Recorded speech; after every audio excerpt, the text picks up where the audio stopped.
Salut tout le monde, très urgent.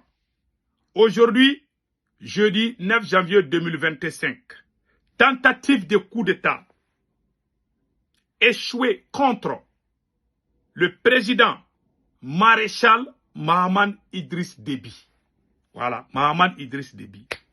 Il vient d'échapper à une tentative de coup d'État, une tentative de déstabilisation. Les éléments de Boko Haram ont organisé une opération commando contre le président de la République du Tchad, Mahaman Idriss Déby.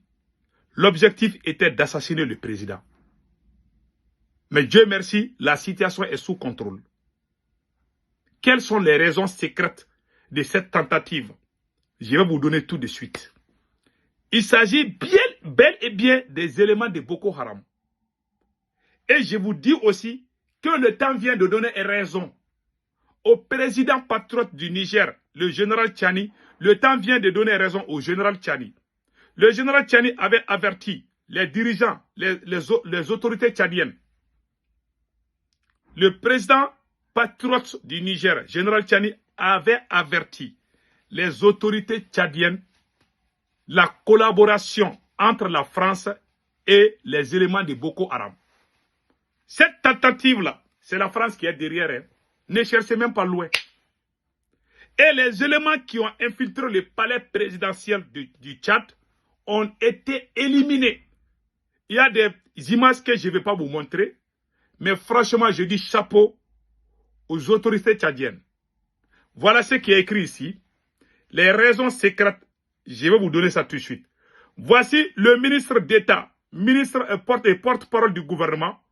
Et je pense qu'il s'appelle Abderrahmane Koulamala. Abderrahmane Koulamala a parlé, il a donné l'assurance à la population. Vous avez déjà vu la vidéo. Voilà le patriote, porte-parole du gouvernement tchadien, avec son pistolet. J'adore ça.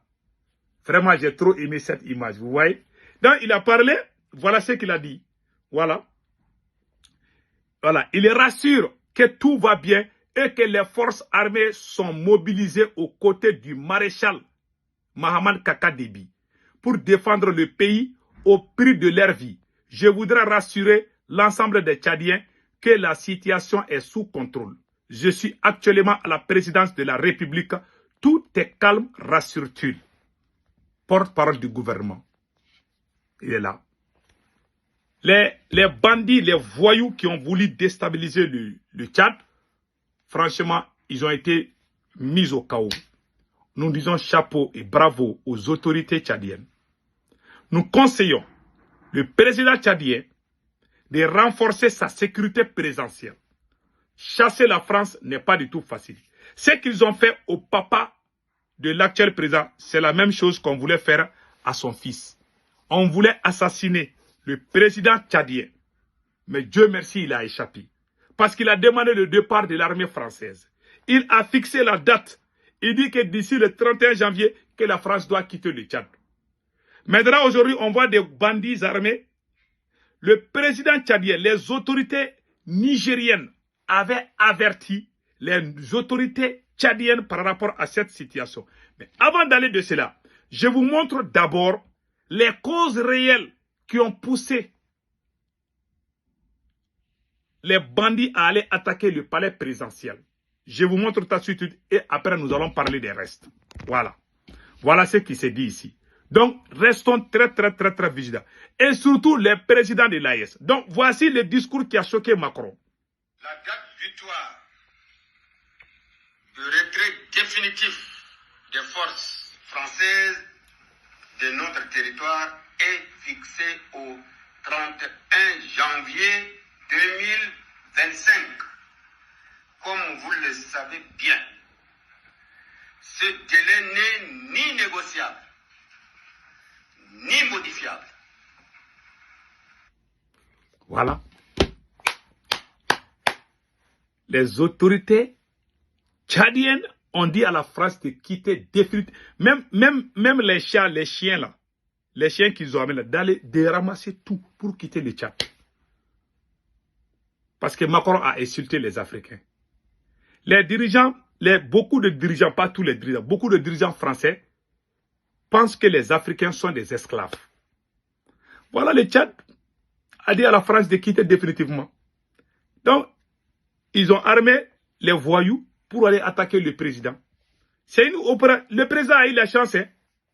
Les vagabonds sont rentrés dans le palais présidentiel avec des armes lourdes. Heureusement qu'ils ont été arrêtés. Donc le président, même les déplacements, le président tchadien doit faire beaucoup attention. C'est ce discours qui a choqué. Quand il dit quelque chose contre la France, les terroristes se fâchent. Ce sont les bébés de la France et surtout Boko Haram. On vous a dit, les autorités du Niger avaient averti les autorités tchadiennes par rapport à cette situation. Quand il y a eu des attaques de Boko Haram contre les forces tchadiennes, la France a présenté ses condoléances. Les services de renseignement du Niger ont dit attendez, c'est la France elle-même qui est en train de faire des rencontres secrètes avec ces mêmes groupes Boko Haram au Nigeria. Nous vous laissons écouter ce que le Niger a dit au Tchad par rapport à la complicité de la France et les Boko Haram. Écoutons. Novembre 2024. Nous appelons par ailleurs nos frères tchadiens à plus de vigilance car au moment où les chefs militaires français versent des larmes de crocodile à leur côté, une équipe des forces spéciales françaises est en discussion avec une délégation du groupe terroriste Boko Haram sur une île du lac Tchad en territoire d'un pays de la force multinationale mixte. N'est jamais tourné le dos à une hyène. Le 13 novembre 2024, un navire français du nom de Fa Dixmude a quitté le Cameroun pour le Bénin dans le cadre d'un exercice militaire. Les réelles missions de ce navire seraient de fournir du matériel au Boko Haram clan Bakura, comme convenu. Vous avez tous entendu. Ça date du mois de novembre. On est en janvier. Bientôt 2 mois. Donc, vous avez vu? Le Niger avait prévenu. Le Niger avait dit que la France a des bases militaires au Nigeria et au Bénin. Macron même a dit que c'est vrai. Et aujourd'hui, vous avez vu ce que la France a fait. La France est amie avec tous ces voyous-là. Tous ces vagabonds que vous connaissez là. La France est amie avec. La France est amie. Quand ces mêmes personnes ont pris le pouvoir en Syrie là, ouais, les Français sont pressés pour aller les serrer les mains. C'est leurs amis qui sont au pouvoir en Syrie. Hein. Ils veulent faire la même chose. Je vous ai dit, c'est des amis, ils se connaissent. Hein. Ils prennent le café ensemble.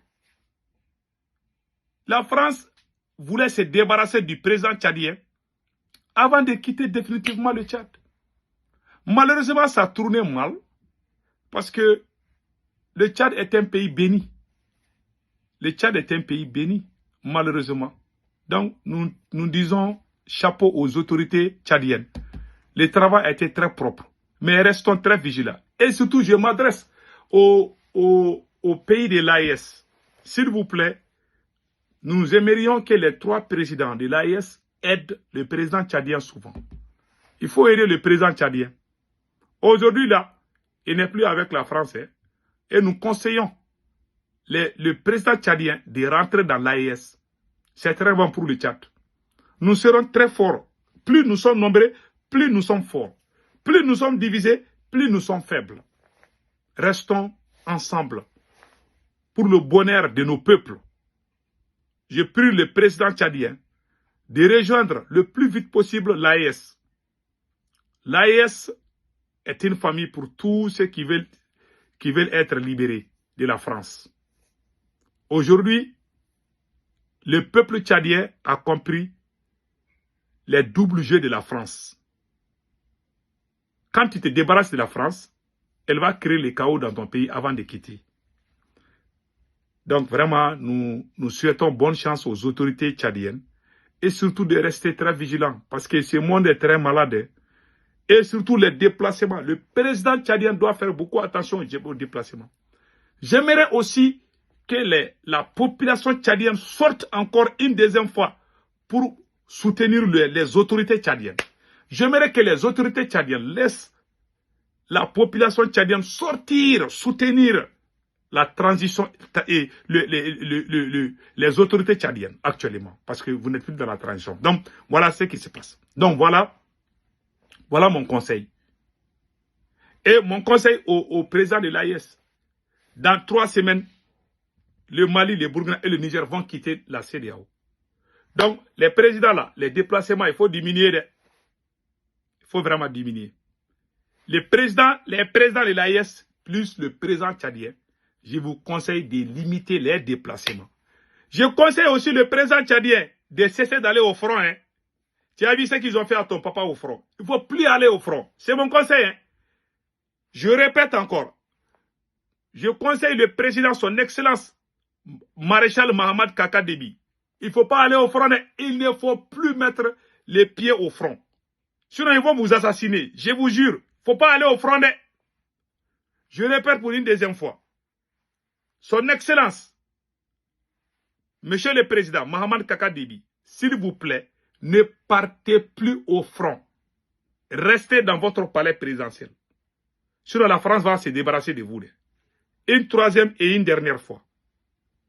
Pour l'amour de Dieu, je supplie, je conseille le président de la République de Tchad, son excellence maréchal Mohamed Kaka Déby, s'il vous plaît, il ne faut plus aller au front. Pour l'amour de Dieu, il ne faut pas aller au front. On ne veut pas entendre de mauvaises nouvelles. On est content que vous êtes le premier président tchadien à prendre une telle décision. Mais il y a des prix à payer. Il ne faut plus aller au front. Sinon, ils vont payer des militaires pour vous assassiner. Je vous jure. Si le président tchadien s'amuse, la France va le tuer.